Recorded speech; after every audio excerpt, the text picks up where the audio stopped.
তুমি দেখো ঠাকুর, ছোট সাহেবের যেন কোনো বিপদ না হয়। অসম্ভব, তোমরা কেউ সত্যি কথাটা বলছো না।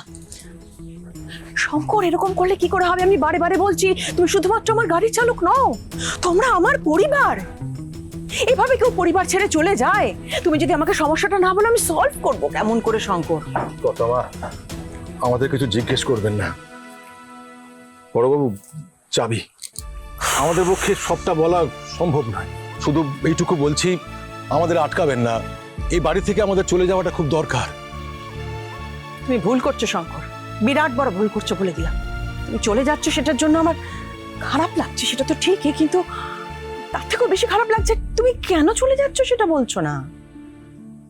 এমন তো নয় যে আমার কোনো ব্যবহার বা আমার কোনো কথা তোমার খারাপ লেগেছে, তুমি আঘাত পেয়েছো, কারণ তোমার চোখে আমি আঘাত দেখতে পাচ্ছি শঙ্কর।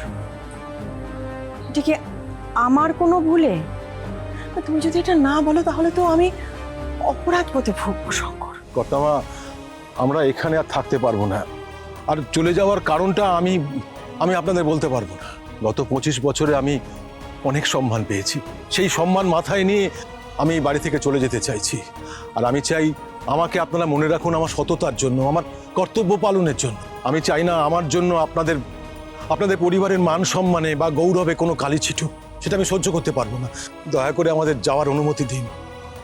আমি কদিন বাড়িতে ছিলাম না, তার মধ্যে কি হলো? কেউ কি শঙ্করকে কিছু বলেছে যেটা ও আমাদের সামনে বলতে পারছে না?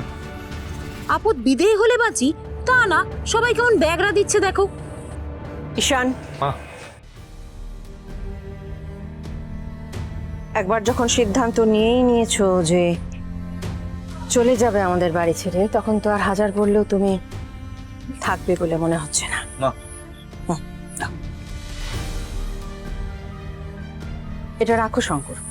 না না কর্তামা, এটা নিতে আমাকে বলবেন না। আপনি কি চান আমি নিজের কাছে ছোট হয়ে যাই? না, টাকা নিতে পারবো না। যেটা বলছি শোনো, ধরো। না কর্তামা, এইটা রাখো শঙ্কর, বিপদে কাজে আসবে। আর একটা কথা বলি, কখনো যদি মনে হয় যে তুমি ফিরে আসবে, এবারে দরজা তোমার জন্য সব সময় খোলা।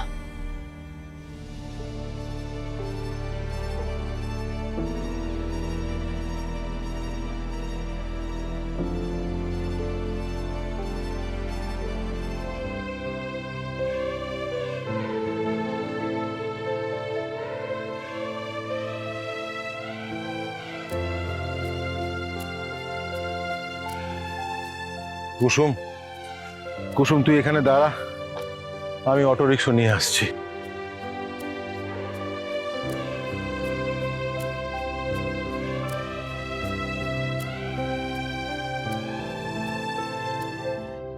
আয়ুষ যদি আবার তোর স্মৃতি রাঙিয়ে দেয় নিজের হাতে নিজের হুঁশে, তবেই তুই আবার নোয়া বাঁধানো পড়তে পারবি।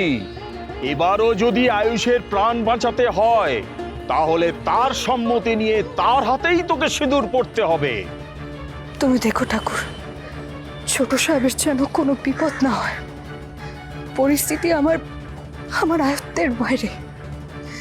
যা হচ্ছে তাকে আটকাবার ক্ষমতা আমার নেই ঠাকুর, কিন্তু তুমি আমার ছোট সাহেবের উপর আসা বিপদ আটকাও, যেভাবেই হোক না কেন।